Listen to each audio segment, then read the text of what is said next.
So it's 2020, we have smart fridges, smart watches, and smart money? Let me explain.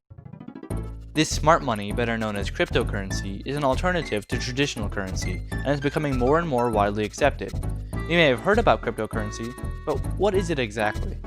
The money you use is most likely centralized, meaning it is wholly controlled and operated by one single entity, this entity being the government of your country.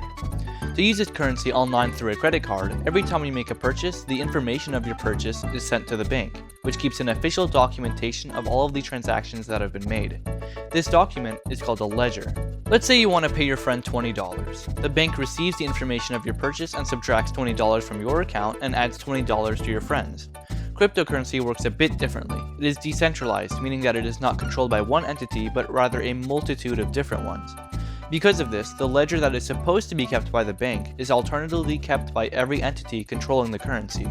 Now here's an important thing to understand about cryptocurrency. The currency is controlled by everyone using it. So if everyone has the power to control the ledger of the currency, couldn't anyone just add whatever balance they want to their account? No, and to understand why, we need to understand cryptocurrency mining. So here's how mining works. Yeah, just kidding. We're not going to explain how the puzzles work, because that would be way too much info in one video. And it's not exactly required to know how mining works if you just want to use the currency.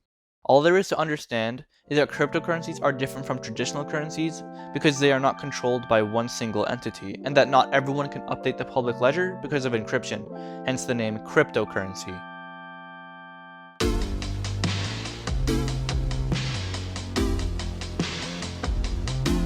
In 2009, someone, or a group of people going by the name Satoshi Nakamoto, created Bitcoin, the world's first ever decentralized cryptocurrency.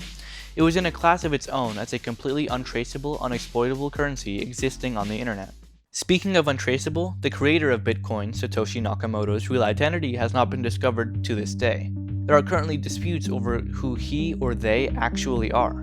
Some of the people he is believed to be are Hal Finney, who was a pre-Bitcoin cryptographic pioneer, Nick Szabo, a decentralized currency enthusiast, Dorian Nakamoto, a computer engineer living in California whose birth name was actually Satoshi Nakamoto, and many more. No matter who he is believed to be, there's a good chance that we will never end up actually knowing for certain who this figure is.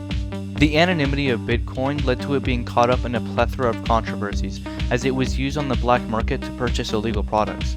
Despite this less than desirable public image, the value of Bitcoin steadily rose from essentially nothing in 2009 to more than $1,300 per coin in 2013. By this time, a few altcoins, which are alternate forms of cryptocurrency as opposed to Bitcoin, had popped up, such as Litecoin, Namecoin, Peercoin, Dogecoin, Gridcoin, Primecoin, Ripple, and Next.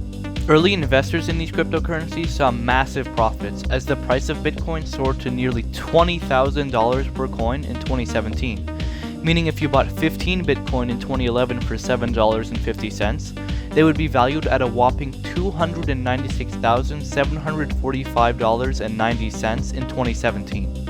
These ridiculous payoffs have led to many millionaires and even billionaires being made from these countless cryptocurrencies, but has simultaneously tricked people into a false sense of security when investing into them. For example, many 4chan users were seen to have lost a significant amount of money during the crash of Bitcoin, Ethereum, and a few other altcoins during 2018. This caused a huge disruption in the Biz board as post after post flooded in about the crash of these currencies.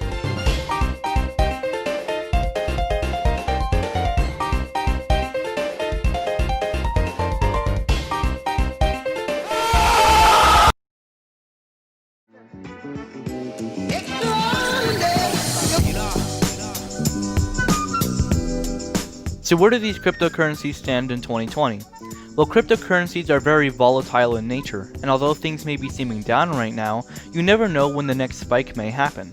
Because these currencies are so impossible to predict, there have been a few methods employed to keep them at least somewhat stable. For example, nearly every cryptocurrency technically has a finite supply. For example, Bitcoin has a total of 21 million Bitcoins that can be mined. After that, no new Bitcoin will enter circulation. 17 million Bitcoins have been mined as of the writing of this video. This means that there are only 4 million Bitcoin left to mine. 4 million might not sound like a lot compared to the supply of 21 million, but every 4 years the reward received from mining is halved. This is called the halving. This means that the final Bitcoin will be mined around the year 2140. Some other cryptocurrencies such as Litecoin also do halvings, but these halvings occur at a different frequency than Bitcoin's. The finite supply of cryptocurrencies is what helps keep them at least somewhat stable, as it is easier to predict the supply. However, some cryptocurrencies do not take advantage of the benefits that come along with a finite amount of supply.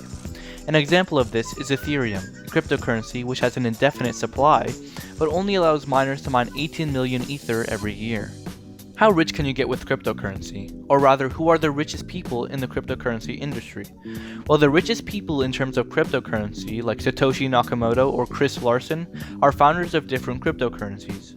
Satoshi Nakamoto is one of the richest people in the world, and he is believed to have around 1 million Bitcoin, making his net worth around 19 billion. Chris Larsen, the co-founder of Ripple, has a net worth of around 7.5 to 8 billion.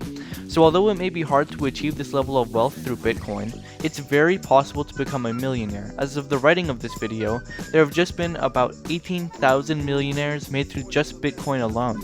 I encourage you to do your research and gain some understanding in the field of modern cryptocurrency. This information is invaluable and may just wind up making you a millionaire if you invest correctly. Be careful though, you don't want to end up like Biz. So all the way from 2009's Bitcoin inception to 2020's cryptocurrency dominated web, that's a brief history of cryptocurrency. See you next time.